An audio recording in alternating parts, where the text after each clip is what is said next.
So, hello students, welcome to Easy Learning Classes. I am your Jatin sir.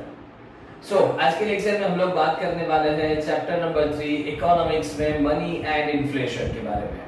ठीक है, previous lecture में हमने बात की थी बार्टर सिस्टम के बारे में, लिमिटेशंस ऑफ बार्टर सिस्टम के बारे में एंड इवोल्यूशन ऑफ मनी.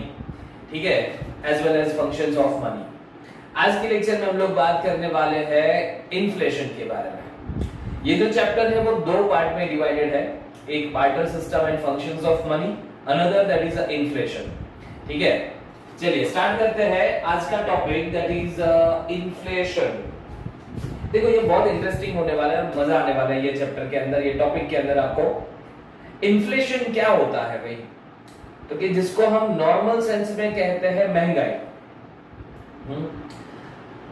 हम हर साल कहते हैं भाई इस बार महंगाई बढ़ी है, चीजें महंगी हो रही है, चीजें महंगी हो रही है.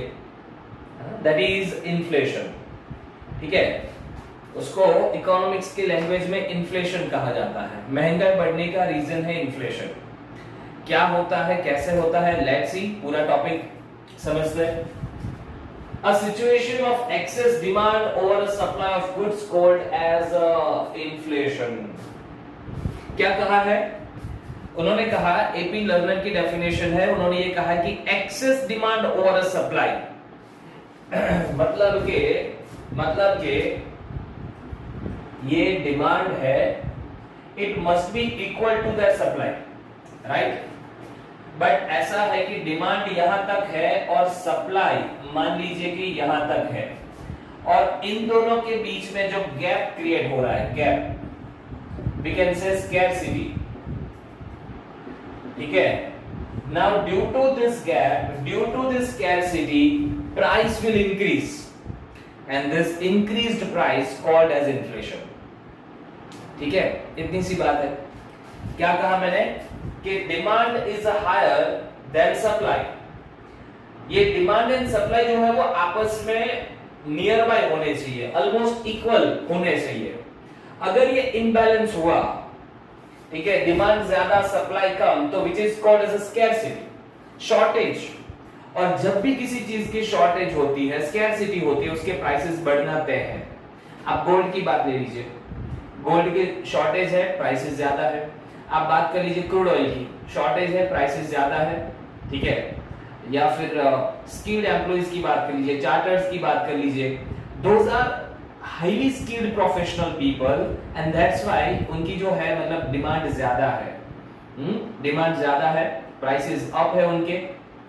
सेम हियर, इन्फ्लेशन होने का रीजन तो कि डिमांड बढ़ना, सप्लाई जो है वो लिमिटेड क्वांटिटी में है, and as a result there will be raise in prices and which is called as inflation. ये एपी लर्नर का मानना है. ठीक है, चलिए आगे बढ़ते हैं कैरेक्टरिस्टिक के बारे में. ठीक है, कैरेक्टरिस्टिक्स मतलब हमें इन्फ्लेशन को डिफाइन कर दिया कि इसको इन्फ्लेशन कहा जाता है, excess of demand over supply called as inflation. चलिए ठीक है. सेकंड कैरेक्टरिस्टिक्स क्या है, तो there will be a constant raise in prices. इक्का दुक्का में नहीं, थोड़ा बहुत प्राइस रेज हुआ, बंद हो गया, फिर से नॉर्मलाइज हो गया, उसको इन्फ्लेशन नहीं कहा जाएगा. See this is a whole scenario. ठीक है, ये एक बड़ा इवेंट है और ऐसा नहीं कि सिर्फ इंडिया फेस कर रहा है, ऑल ओवर द वर्ल्ड हर एक कंट्री का ये इकोनॉमी का पार्ट होता है इन्फ्लेशन. गवर्नमेंट होती है, उनका जो मतलब एपेक्स बैंक होता है, जैसे हमारे वहां आरबीआई है, वैसे हर एक कंट्री का अपना एपेक्स बैंक होता है. वो बैंकिंग सिस्टम, वो टॉप मोस्ट बैंक जो है वो इन्फ्लेशन के को कंट्रोल करके बैठी होती है. उसके बारे में डिफरेंट मेजर्स वो प्रिपेयर करते हैं. ठीक है, सो इन्फ्लेशन का होना तो तय है, हर जगह पर इन्फ्लेशन रहता है. हाँ, इसका जो मतलब मात्रा है, इसका जो डिग्री है, it differs from country to country, कहीं ज्यादा कहीं कम. ठीक है, गवर्नमेंट के पास अलग अलग मॉनेटरी मेजर्स होते हैं जिससे वो कंट्रोल करते हैं इन्फ्लेशन का लेवल. ठीक है, अब तो लिखा गया कि there will be a constant raise in the price level. Okay, we are talking about characteristics. Second one, there will be a price raise in all sectors of economy. कहीं एक आध सेक्टर में कुछ चीजों के प्राइसेस बढ़ गए, that is not inflation. एक आध दो साल के लिए प्राइसेस बढ़ गए, that is not inflation. There should be a constant raise in prices in all the sectors, whether it is a primary, whether it is a industrial, whether it is a service sector. ठीक है, in all the sectors of economy. And due to this, अगर ऐसा हुआ, price raise constant रहा, हर एक sector के अंदर रहेगा, as a result purchasing power will decrease. लोगों का जो मतलब परचेजिंग पावर है दैट विल डिक्रीज. क्यों? तो कि भाई उनका इनकम लेवल उतना तेजी से नहीं बढ़ रहा है जितना महंगाई बढ़ रही है. ठीक है, उसका इनकम लेवल उतना तेजी से नहीं बढ़ रहा है जितना महंगाई बढ़ रही है, जितना इन्फ्लेशन बढ़ रहा है. एज अ रिजल्ट पॉकेट की जो कैपेसिटी है वो श्रिंक हो जाएगी. ठीक है, आपका परचेजिंग पावर जो है वो श्रिंक हो जाएगा. ठीक है, and we can say there is a value of money goes down. जितना ज्यादा इन्फ्लेशन होगा उतना आपका value of money will get down. ये उसका रिलेशन है वैसा. ठीक है, कीप इन माइंड, जितना इन्फ्लेशन बढ़ेगा उतना वैल्यू ऑफ मनी, उतना वैल्यू ऑफ करेंसी डाउन हो जाएगा. और वही उसी की वजह से ये क्या है कि भी आपका परचेजिंग पावर भी डिक्रीज होगा. क्विकली एक आपको एग्जांपल दे देता हूं मैं कि भाई ऐसा है कि आज से लगभग 20-25 साल या 30 साल पहले कहा जाता है कि मकान जो है वो तो मतलब 3 लाख 5 लाख में मिल जाते थे, है ना. कितना सस्ता लग रहा है, कितना सस्ता लग रहा है. मकान वही है, फ्लैट्स वही है, बट वो आज 35, 40, 45 लाख तक पहुंच गए हैं. ठीक है, ये जो गैप तुम देख रहे हो ना, ये बढ़ा हुआ प्राइसेस तुम देख रहे हो ना, वो मनी का वैल्यू इंक्रीज नहीं हुआ है, डिक्रीज हुआ है. जो काम पहले 3 लाख 5 लाख में हो जाता था उसके लिए अभी 35 लाख 40 लाख रुपए चाहिए. ये मनी का वैल्यू बढ़ा नहीं है, ये मनी की क्वांटिटी बढ़ी है भाई, वैल्यू नहीं बढ़ा. वैल्यू तब बढ़ती है कि जब कम क्वांटिटी में आपका काम निकल जाए. आपको ज्यादा क्वांटिटी चाहिए, दैट मींस उसका वैल्यू कम है. ठीक है, this is the example. Fine, कि भाई परचेजिंग पावर कैसे डिक्रीज होता है. हमें आज यहां पर खड़े रहकर ऐसा लगता है कि यार 5 लाख में मकान, 4-5 मकान खरीद लेने चाहिए थे, बट उस टाइम का इनकम लेवल भी उतना कम था. समझ रहे हो, उस टाइम का इनकम लेवल भी कम था. आज इनकम लेवल बढ़ा है, सामने महंगाई भी उतनी बढ़ी है. हम लोग क्या देख रहे हैं, महंगाई वो वाली चाहिए आज से 30 साल पहले वाली और इनकम आज वाली चाहिए. ऐसा सिनेरियो हम देख रहे हैं. दैट्स व्हाई हमें लग रहा है कि भाई हाँ, आज की इनकम और उस टाइप की महंगाई हर साल बढ़ती है. वहां से यहां तक 30 इयर्स के अंदर महंगाई धीरे धीरे जंप करती जा रही है. उसको कंट्रोल करके रखा है. ठीक है, कंट्रोल करके रखा है. हाँ, तो बात आ जाता है फिर से कि purchasing power will decrease and the raise in price level after full employment is called inflation. ये अपने किसका कहना है, ये था जेम केन्स का कहना. एपी लर्नर की डेफिनेशन हमने देखी, राइट. बट जेम केन्स का कहना ये है कि इन्फ्लेशन, रियल इन्फ्लेशन अगर आपको जानना है ना, तो ये तो खैर ठीक है. ये सिचुएशन जो बताई उसमें मैंने क्या कहा कि एक्सेस डिमांड ओवर सप्लाई. चलो मान लीजिए कि भाई सप्लाई आपने कैसे भी करके इंपोर्ट करके रेगुलराइज कर दी या फिर न्यूट्रलाइज कर दी, या फिर आप आ गए demand is equal to supply या नजदीक आ गए, यहां सप्लाई आ गई आपकी, कैसे भी करके. चलो मान लीजिए हाइपोथेटिकली मान लीजिए कि भाई आपने डिमांड सप्लाई को इक्वल कर दिया, प्रोडक्शन बढ़ा लिया, कुछ भी कर लिया, मैक्सिमम यूटिलाइज कर लिया आपने, लैंड, लेबर, कैपिटल, एंटरप्रेन्योर, सारी चीजें 100% फुल कैपेसिटी पर लगा दिया, एंड फाइनली आपने अचीव कर लिया कि yes, now demand is equal to supply. ठीक है, कीप इन माइंड, आपने 100% कैपेसिटी यूटिलाइज कर ली है, land, labour, capital, entrepreneur all over the world, and finally आपने एक इक्विलिब्रियम पा लिया है डिमांड एंड सप्लाई का. मार्केट बहुत ही जबरदस्त चल रहा है, कोई दिक्कत नहीं है. But due to some reasons, population बढ़ने की वजह से, पॉपुलेशन तो बढ़ेगा, एंड अब जाके वापस से ये डिमांड एंड सप्लाई के बीच में ये गैप क्रिएट होने लगा. समझ लो, उसके बाद भी डिमांड बढ़ने लगी, लोगों का स्टैंडर्ड ऑफ लिविंग बढ़ने की वजह से, लोगों के पास इनकम बढ़ने की वजह से डिमांड बढ़ रही है, पॉपुलेशन बढ़ने की वजह से डिमांड बढ़ रही है, एंड अब आपके पास ये अगर गैप क्रिएट हुआ तो आप कहां से सप्लाई फुलफिल करोगे. नया प्रोडक्शन पॉसिबल ही नहीं है, आप 100% कैपेसिटी पर काम कर रहे हो. उसके बाद आपके पास कोई स्कोप ही नहीं है, और फिर जो प्राइस जंप मारेगा, इन्फ्लेशन जो जंप करेगा, उसमें सिर्फ आपको देखना है, उसको कंट्रोल नहीं कर सकते. उसको कंट्रोल नहीं कर सकते, वो हाइपर इन्फ्लेशन में कन्वर्ट हो जाएगा।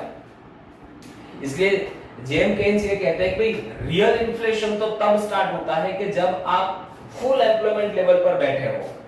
फुल एम्प्लॉयमेंट मतलब लेबर की बात नहीं कर रहे बेटा, ये लैंड, लेबर, कैपिटल, एंटरप्रेन्योर चारों की बात आ जाती है उसमें। फुल एम्प्लॉयमेंट मतलब सारे लोग काम पर लगे, आप ऐसा सोच रहे होगे। Not only labour, land, labour, capital, entrepreneur, जितनी भी कैपेसिटी है वो फुल्ली यूटिलाइज कर ली हमने, ठीक है, उसको कहा जाता है फुल एम्प्लॉयमेंट लेवल। तो उन्होंने कहा कि जब फुल एम्प्लॉयमेंट अचीव कर लिया आपने और उसके बाद अगर प्राइस रेज हुआ, उसके बाद अगर इन्फ्लेशन हुआ बढ़ा, then after it will be a real inflation, dangerous inflation होगा वो, ठीक है। चलिए, तो ये थे हमारे characteristic. There will be a constant raise in price level, there will be raise in all sectors of economy. Due to this your purchasing power will decrease, आपका जो जेब है, आपका जो परचेसिंग पावर है वो डिक्रीज हो जाएगा। एंड जेब के इसकी डेफिनेशन के में रियल इन्फ्लेशन तो आप तभी महसूस करोगे जब आप फुल एम्प्लॉयमेंट लेवल पर बैठे होंगे और उसके बाद भी डिमांड बढ़ेगी, उसके बाद भी प्राइस बढ़ेगा, तब आप रियल इन्फ्लेशन को फेस करोगे, ठीक है। अनलेस अनटिल आपके पास ये गैप है और आपके पास सप्लाई बढ़ाने के अभी भी चांसेस है, तो आप कैसे भी करके सप्लाई बढ़ा लोगे and then after may be आप डिमांड सप्लाई को कहीं ना कहीं एडजस्ट करते रहोगे, ठीक है। स्कोप है, पॉसिबिलिटी है, but once you exhausted, once you have utilised full capacity and then after अगर प्राइसेस बढ़े तो वो दिक्कत वाली बात हो जाएगी, ठीक है। चलिए आगे बढ़ते हैं। Suppressed inflation. अब आता है सप्रेस्ड इन्फ्लेशन, ठीक है। आपने सुना ही होगा ये वर्ड सप्रेस्ड इन्फ्लेशन क्या है। तो क्या भाई सप्रेस्ड इन्फ्लेशन ये चीज है जिसमें मार्केट में इन्फ्लेशन तो है, मार्केट में इन्फ्लेशन तो है, महंगाई तो बढ़ रही है, बट वो महंगाई, वो इंक्रीज प्राइस का बर्डन लोगों पे नहीं आ रहा है, सरकार ने अपने पे ले लिया, ठीक है।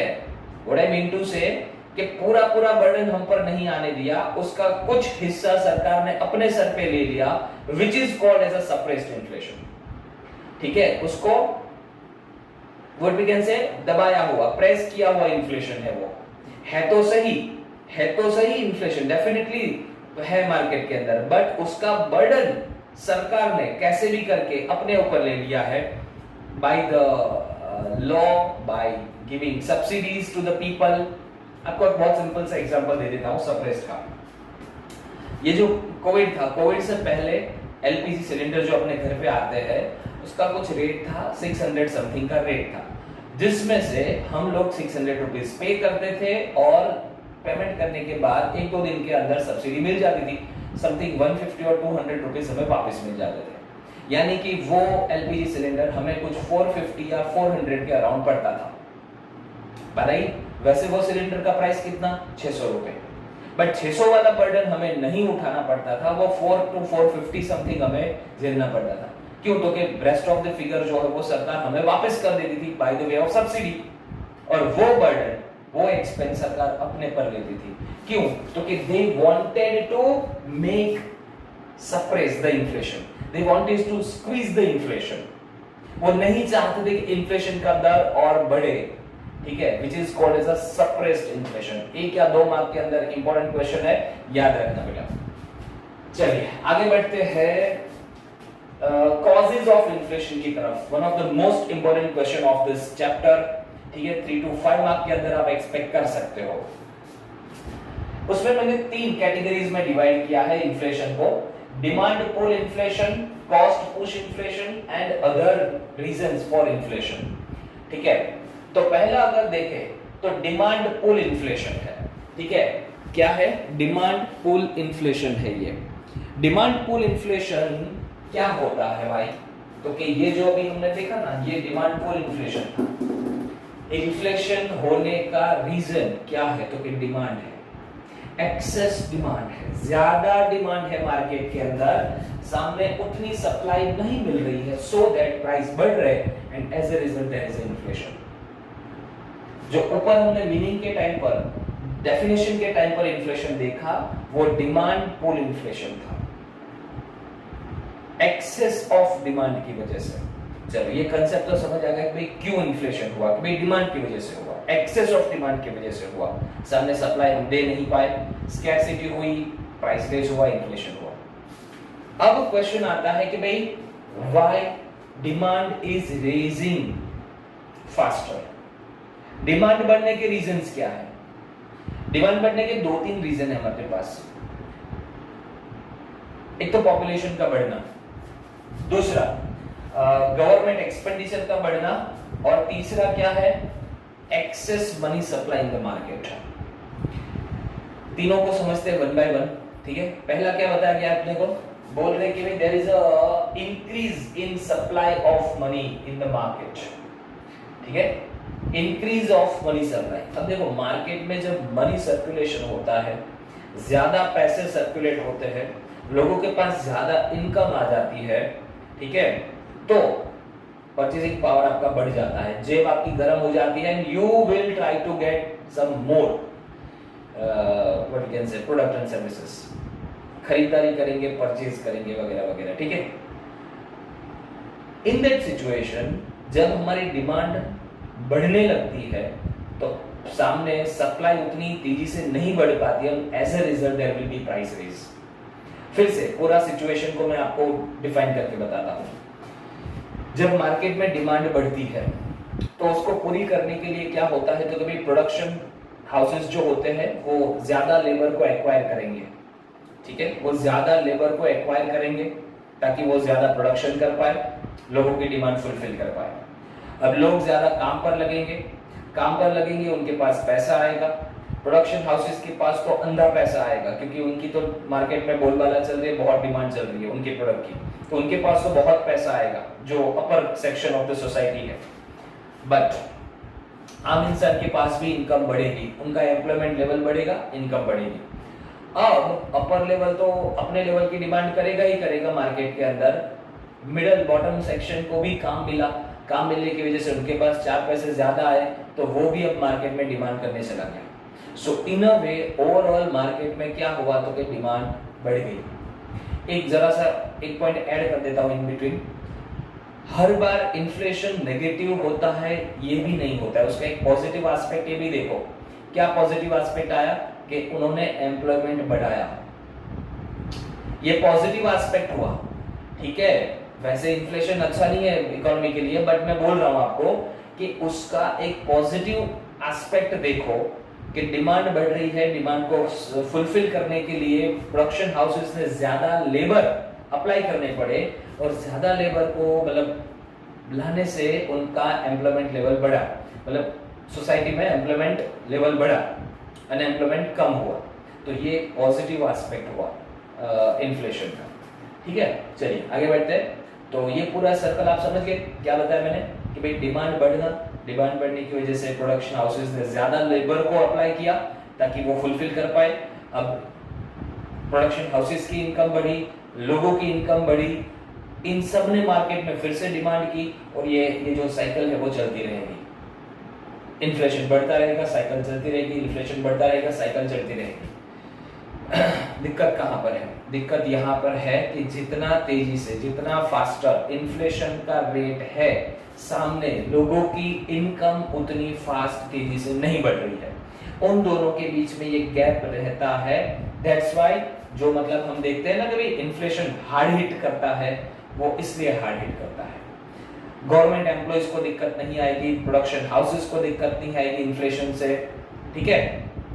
ये दिक्कत आएगी प्राइवेट जो जॉब कर रहे हैं उनको दिक्कत आएगी, ठीक है। छोटे मोटे स्मॉल स्केल बिजनेसेस जो कर रहे हैं उनको दिक्कत आएगी, जो फिक्स सैलरीड पीपल है उनको दिक्कत आएगी। फाइन, वो हार्ड हिट इन लोगों को करता है। Otherwise those are government employees, they will get extra payment for the inflation, या they will get extra payment for the inflation, ताकि उनका स्टैंडर्ड ऑफ लिविंग मेंटेन रहे। Those are bigger production houses, उनका तो मतलब वैसे भी बल्ले बल्ले चल रही है, मार्केट में डिमांड अच्छी है, तो है ना। तो दिक्कत किसको है? दिक्कत है मतलब एग्रीकल्चर सेक्टर में, दिक्कत है सैलरीड पीपल को, दिक्कत है प्राइवेट सेक्टर में जो काम कर रहे हैं उनको, क्योंकि जो तेजी से इन्फ्लेशन आगे बढ़ रहा है वो तेजी से उनका इनकम लेवल आगे नहीं बढ़ रहा है।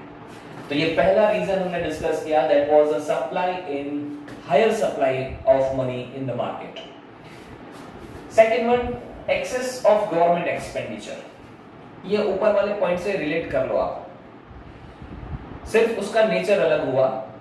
नेचर क्या अलग हुआ मैं आपको बता देता हूं। पॉइंट क्या है कि भाई there will be excess money circulation in the market. पहले पॉइंट में भी यही डिस्कस किया ना, एक्सेस मनी सप्लाई। हाँ, दूसरे पॉइंट में भी यही है कि यहां पर मनी इंजेक्शन हो रहा है गवर्नमेंट के द्वारा मार्केट में। मनी इंजेक्शन समझ में नहीं आया। मनी इंजेक्शन मतलब ये कि गवर्नमेंट अपने प्रोजेक्ट अंडरटेक करने के लिए मार्केट में पैसा डालेगी। वो ब्रिज, रोड या कैनल्स, कुछ भी, सोलर पैनल्स, कुछ भी स्कूल, हॉस्टल, कॉलेजेस बनाएंगे तो उसका लेबर, उसका मतलब रॉ मटेरियल्स कहां से खरीदेंगे? कहां से खरीदेंगे? यही सोसाइटी से खरीदेंगे, यही समाज से खरीदेंगे ना। तो अल्टीमेटली वो करोड़ों अरबों रुपए कहां जाने वाले हैं? फिर से सोसाइटी में, समाज में, ये इकोनॉमी के अंदर ही पैसे डलने वाले हैं। Yes, agree, right? हाँ, तो वो पैसे मार्केट में डले, वो पैसे, किसी की तो इनकम बनी होगी, है कि नहीं? गवर्नमेंट का खर्चा सामने, किसी की तो इनकम बनी होगी। इनकम बढ़ी, इनकम बढ़ने की वजह से परचेजिंग पावर बढ़ा, परचेजिंग पावर बढ़ने की वजह से क्या हुआ? ज्यादा डिमांड की, सामने सप्लाई कम है, that's why there will be inflation. ये दूसरा रीजन हुआ आपका, ठीक है? मैंने कहा कि फर्स्ट और सेकंड रीजन ऑलमोस्ट सिमिलर है, सिर्फ नेचर अलग है, ठीक है? नीचे आपको ये बोला गया है कि why there is excess money supply, ये आता कहां से इतना पैसा? तो भाई there is a injection by government. Money may be injected by the private sector, money may be injected by the government societies, but ultimately जो मैंने कहा ना आपको कि इसमें दिक्कत, hard hit, problem fix salaried people को होती है। अपर हाउसेस को कोई दिक्कत नहीं है, गवर्नमेंट एम्प्लॉयज को कोई दिक्कत नहीं है। जो मिडिल क्लास है और वो भी कहीं प्राइवेट सेक्टर में बंधा हुआ है, वहां पर दिक्कतें हैं। चलिए, the third one that is over population. अब ये आप समझ सकते हो, रिलेट कर सकते हो, ठीक है? कि जब पॉपुलेशन बढ़ रहा है तो जाहिर सी बात है, बेसिक नेसेसिटी से लेकर जैसे जैसे एज बढ़ेगी उनकी डिमांड्स बढ़ेगी। पॉपुलेशन बढ़ेगा, डिमांड बढ़ेगी, सामने सप्लाई में कटौती है, कम है, गैप क्रिएट होगी, विल रिजल्ट इनटू इन्फ्लेशन। तो ये तीन रीजन हमने डिस्कस किए, which is called as a demand pull inflation। ये तीनों का रीजन डिमांड बढ़ना। इट मे बी गवर्नमेंट के एक्सपेंडिचर बढ़ने से डिमांड बढ़ी, पॉपुलेशन के बढ़ने से डिमांड बढ़ी, या प्राइवेट सेक्टर के प्रोडक्शन बढ़ने से डिमांड बढ़ी। रीजन कोई भी हो सकता है, बट उसके पीछे कारण क्या है? तो कि डिमांड ही है, excess of demand.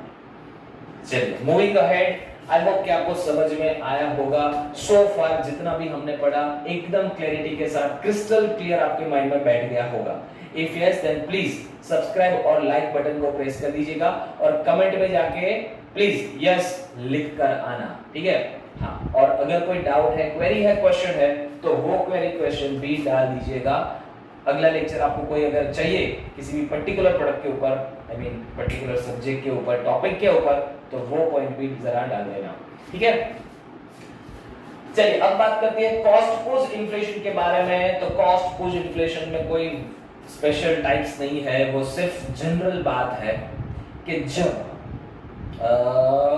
Cost of making बढ़ती है, फॉर एग्जाम्पल मैं मैन्युफैक्चरर हूं तो मेरा रॉ मटेरियल महंगा हुआ, लेबर महंगे हुए, फ्यूल महंगा हुआ, ट्रांसपोर्टेशन, कम्युनिकेशन, मतलब मुझे जो प्रोडक्ट पहले अगर मान लीजिए कि 100 रुपए में बन जाती थी, अब वो प्रोडक्ट बनाने में मेरे को 130 रुपए लग रहे। मार्जिन नहीं बढ़ाया मैंने, मार्जिन नहीं बढ़ाया, बट वही मेरा कॉस्ट ऑफ प्रोडक्शन अभी हो रहा है, 100 से 130 हो गया। तो यहां पर इसको कहा जाएगा कॉस्ट पुश। अब ये 30 रुपए का बर्डन मैं अपने को लूंगा नहीं, उसको मैं क्या करूंगा? सेलिंग प्राइस में ही डालूंगा। समझ रहे हो बात को? मैं ये धक्का कहां लगा? मुझे आगे से धक्का लगा, मैंने फिर इसको फॉरवर्ड कर दिया। इसको कॉस्ट पुश कहा जाता है, पुश कर रहा है ये, ठीक है? तो कहने का मतलब ये है कि यहां पर आपका इन्फ्लेशन बढ़ने का रीजन, प्राइसेस बढ़ने का रीजन कौन है? तो कि कॉस्ट प्राइस बढ़ना, मार्जिन नहीं बढ़ाया, प्रॉफिट नहीं बढ़ाया प्रोड्यूसर्स ने, उनकी मेकिंग कॉस्ट बढ़ गई। और ज्यादातर आपको ये रीजन मिलता होगा, आप कहीं खरीदी करने जाओगे तो वो प्रोड्यूसर, सेलर, ट्रेडर आपको यही रीजन बताता है, भाई इतने में तो मेरे को नहीं मिलता है, अरे महंगाई बढ़ गई है साहब, अरे ये हो गया, ये ज्यादा अभी महंगा हो गया, पहले मिल जाता था अभी इतने में मिल रहा है हमें। यानी कि कॉस्ट पुश की ही वो बात करेगा, वो ये प्रूव करेगा कि अभी हमें महंगा पड़ रहा है, ऊपर से हमने प्रॉफिट नहीं बढ़ाया, हमने मार्जिन नहीं बढ़ाया, जो चीज हमें ऊपर से महंगी आई हमने वो चीज आगे महंगी कर दी, ठीक है, मार्जिन तो उतने ही रखे हमने, ठीक है। तो चलो उसके चलते जो मतलब प्राइस रेज हुआ which is called as a cost push inflation. हमें तो इन्फ्लेशन में यही प्रूव करना है कि प्राइसेस बढ़ना, that is called as inflation. वो डिमांड की वजह से हो सकता है, कॉस्ट पुश की वजह से हो सकता है, या फिर अदर रीजंस की वजह से भी हो सकता है। अदर रीजंस क्या है भाई?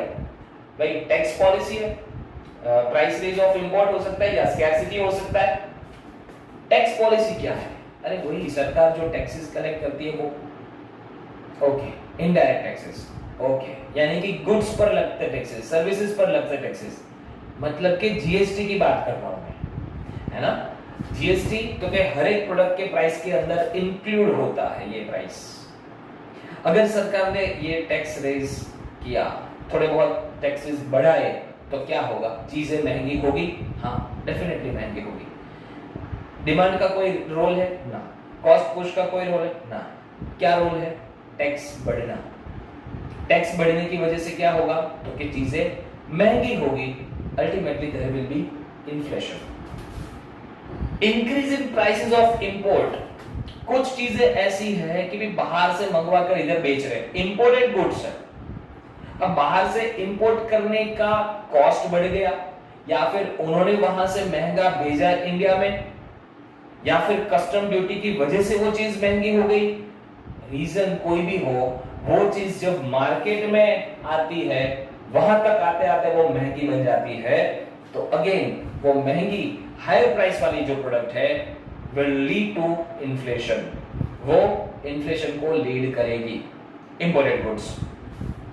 And the last reason is that scarcity, वो हमने स्टार्टिंग में ही डिस्कस कर लिया था बेटा, कि जब डिमांड और सप्लाई के बीच में गैप क्रिएट होता है, इन दोनों के बीच में गैप क्रिएट होता है, which is called as a scarcity, और scarcity इन्फ्लेशन की जन्मदाता है, याद रख लेना। scarcity इन्फ्लेशन की जन्मदाता है। जब जब जो चीजों के प्राइसेस सप्लाई कम होगी और डिमांड उसकी ज्यादा होगी, तो उनके प्राइसेस क्या होंगे? ऊपर ही जाने वाले हैं, प्राइसेस क्या होंगे? बढ़ने वाले हैं, और हायर प्राइसेस को हम क्या कहते हैं? इन्फ्लेशन कहते हैं। ठीक है, तो ये था आज का हमारा लेक्चर। आई होप कि आपको सारी चीजें समझ में आ गई होगी। Causes of inflation one of the most important question था ये चैप्टर से, सब कुछ क्लैरिटी के साथ समझ दिया। देखो, इकोनॉमिक्स को और ओसीएम को कैसे समझना है आपको, उसका क्रक्स, उसका जो मेन पॉइंट है ना, वो पकड़ लीजिए कि कहना क्या चाहता है। उसमें लाइन बाय लाइन डिट्टो जाने की जरूरत नहीं है आपको। मैंने क्या बताया यहाँ पर, क्या स्टोरी क्रिएट हो रही है इन्फ्लेशन के बारे में, वो स्टोरी अपने माइंड में बिठा लो, फिर ये टॉपिक्स को जरा याद कर लो। ठीक है, आप बहुत इजीली आराम से देख पाओगे। ठीक है, जब भी दिक्कत आ जाए वापस से वीडियो पर चले जाना, देख लेना, कंसेप्ट क्लियर हो जाएंगे। ठीक है, सो आज के लिए इतना ही, मिलते हैं अगले लेक्चर के अंदर। Till then take care, bye bye.